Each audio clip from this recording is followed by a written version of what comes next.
In this season of Pearl Meyer Unscripted, we're looking at executive compensation through an industry lens. Our co-hosts, Mark Rosen and Aalap Shah, are joined by several colleagues who specialize in different industries, including technology, healthcare, oil and gas, and more, to examine the aspects of compensation design that are unique to each. We're going to start with life sciences. Over 3 episodes, we'll discuss the key differentiators that make this industry and resulting compensation program design and decisions unique. To kick things off, Mark and Aalap are joined by Terry Newth, a partner in our Boston office and the founder of Pearl Meyer's Life Sciences practice. Terry is a frequent author and speaker on executive compensation-related topics, and he's here to talk about creating a balanced annual incentive program and process. Let's listen. Welcome to the pod, Terry. Thanks for having me, guys. I finally got the invite. Excited. So, Terry, what are the 2 or 3 most important aspects to consider when an emerging life science company is designing its incentive plan for the next year? Yeah, great question. And an important one as well. This is one of the key things the compensation committee does each year.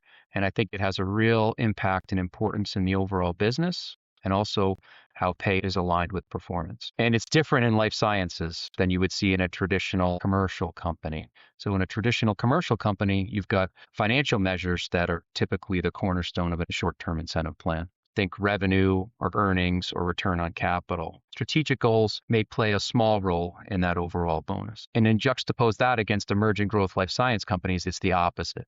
The strategic goals are the cornerstone, and these play the most important role in the bonus plan. And financial goals, if at all, would play a secondary role. So with that backdrop, there are a few key points as it relates to setting the plan at the beginning of the year. The first would be around how you think about the goals themselves. Should they be execution-related goals or outcome-related goals? And this is a debate that many compensation committees have with management teams. An execution-related goal would be an activity or set of activities that are more internally driven and more so in the control of management. Think about enrolling a study, submitting an IND application as examples, whereas outcome-related goals would be the results of those activities, and they have more external factors involved. Maybe it's a positive data readout or raising capital, something like that. That's the first one. It's, do you set up the plan to have execution-related goals, outcome-related goals, or some mix of both? And then second is around the leverage of the plan and how you get to certain payout levels. This same thread occurs here between execution and outcome-related goals. I don't think the board would want a plan that pays out at 150% when all of the goals are more or less activities with no real value-creating outcomes. And I don't think management would be very happy if the plan did not pay out, even though they executed really well against a plan, and unfortunately,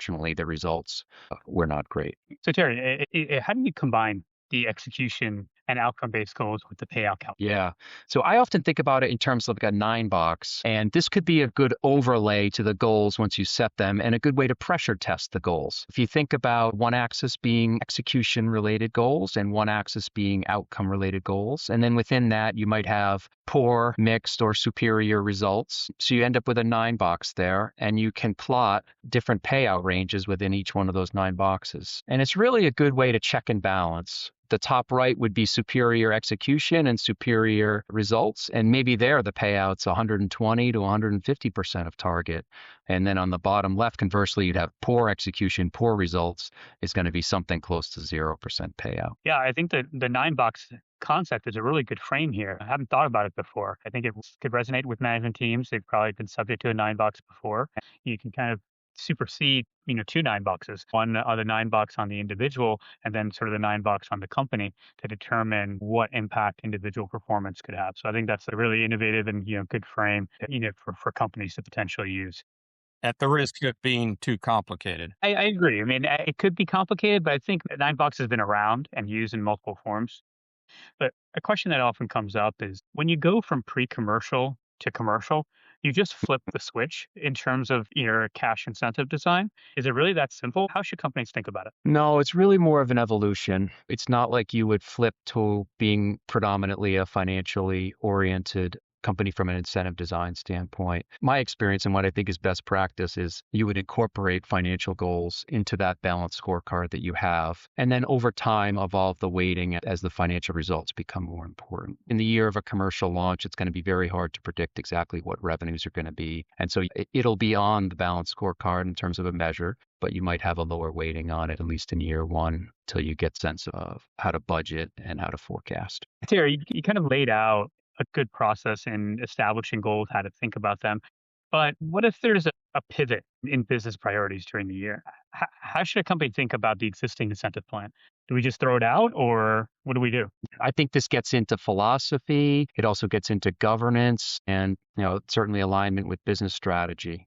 Most plans are anchored around an annual goal setting process, and that aligns with corporate planning and budgeting, certainly. But if you're an emerging high growth company, you may need to make a decision during the year that impacts the relevance of certain goals. If that were the case, it's really just how adjustments should be made. Terry, you may have a situation where some of your studies are not going the way that they need to, and you are having to do a big pivot. Because you can know that in the first half of the year. On strategic metrics, there are changes that are not known at the beginning of the year. Yeah, I think it comes down to three factors. One would be, are the goals no longer relevant? And in this case, they would be, Mark, right? The second would be, should management be held accountable for that outcome? That's obviously an important factor. To the extent it's uncontrollable external factors that drove it, there's probably a little bit more flexibility that you can have. And then third would be, were these changes driven by or explicitly endorsed by the board? I think that's an important factor. If it's something that the board is asking management to do, then I think as a result, you should be able to consider some changes to the incentive plan. And then the nature of those changes will be dependent on the facts and circumstances of the situation. Now, let's assume that you've decided that it's appropriate to make an adjustment. How do you go about doing it? Because I know in other sectors, there is a lot of reticence to make an adjustment during the course of the year. And so in life sciences, what are the rules of the road? What's a good process? Yeah. So, Mark mentioned wholesale changes to the incentive program. I think in that scenario, you've got a different set of facts, and I think that requires a different logic here. In my experience, it's oftentimes you've got one or a couple of goals that may no longer be relevant. It's about how do you modify the plan or adjust the plan to reflect the changing nature of one or two goals. Replacing the goal would be the easiest and simplest and most direct approach. And that's really when the original goal is no longer relevant, but there's a clear alternative that exists, right? You could swap one goal out for another. A second way to do it would be you just remove that goal. Again, we're talking about a balanced scorecard here. There are a number of goals on the scorecard. You could remove the goal and then reallocate the weighting across the other measures. Or you could even remove the goal and not reallocate the weighting, but just score it on a lower denominator. There's different tactics that you can put in place to do that. Now, Terry, it's putting on the role of a director, if you will. Mm-hmm. You're on the board, you probably understand the science, but you're not intimately involved in it. How do you ensure that swapping out of a goal or reweighting the goal isn't just an attempt at sandbagging? Well, I think the earlier point around making sure that the board was involved in the decision around the shift in priorities or the shift in strategy and its impact upon the goals is an important piece of it. They're brought along the way. And then ensuring that at the end of the year that there's proper pay and performance alignment is also very important. Can you make a change during the year, but just make sure that it's noted and everyone is aware of it at year end when you're making final determinations around bonus plan fund? Yeah, so as you're leading up to year end, what should the process look like for bonus funding discussion and the approvals necessary? This one seems like a lot of blocking and tackling, but I do feel when companies get it wrong, it can create real frustration from either party, being the board or the management team. And it's also a super important step in aligning pay and performance, which is a hallmark of a lot of comp programs. And so it's a really important process to make sure you get right. I think first and foremost is that the process should start early. Management needs to keep the committee apprised of progress around the corporate goals and a range of the funding, generally starting in Q3 through Q4. And then when you get to year end, management should be developing a proposed score based on this framework and then include all the details that the committee would need to make an effective deliberation. This may be different than a commercial company where you have more of a formulaic based approach. There needs to be some quantitative and and qualitative aspects to the year-end decision-making process. That's why it lends itself to this approach. The committee reviews that scoring and the rationale, and then they seek clarification where they need. And then the committee in executive session should make the final determination on funding for the bonus plan. But surely they're weighing in on a regular basis in order to agree with the progress. In the third quarter, you're going to have to make sure that you're accruing the right amount, and you don't want to be surprised either way. That's exactly right. That's why you start the process early and allow for dialogue around how you're scoring each one of them. Some of them may not be known at that time, but at least for the ones that are known or you have some visibility into, you can have that dialogue and that debate earlier on rather than at the last minute.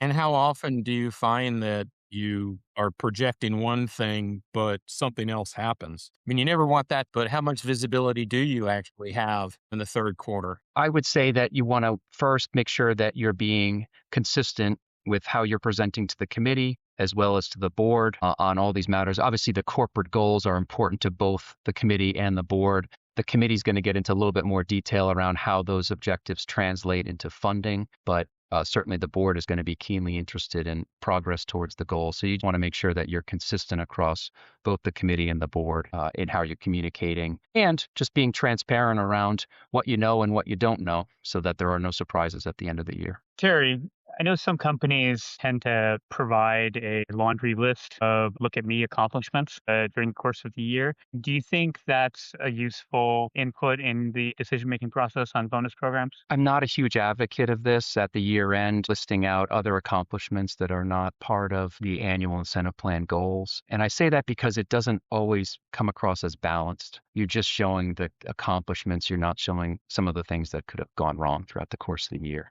I do think it would be important to continually share with both the committee and the board, here are the other activities that we have going on, here's how they're going. They may not be part of the annual incentive plan goals, but just to get a broader, holistic sense of performance. And that should be balanced. It should be the things that are positive as well as the things that the team may be lagging behind on. Yeah, that's well said. I think, as Mark was saying, the more transparency, the better. And I think that really is helpful when you're determining these incentive payouts. Terry, great comments today. Really appreciate you spending some time with us. Yeah, it was great to be able to hang out with you both. Yeah, appreciate your time, Terry. Our thanks to Terry for a great conversation around creating a balanced annual incentive program and process.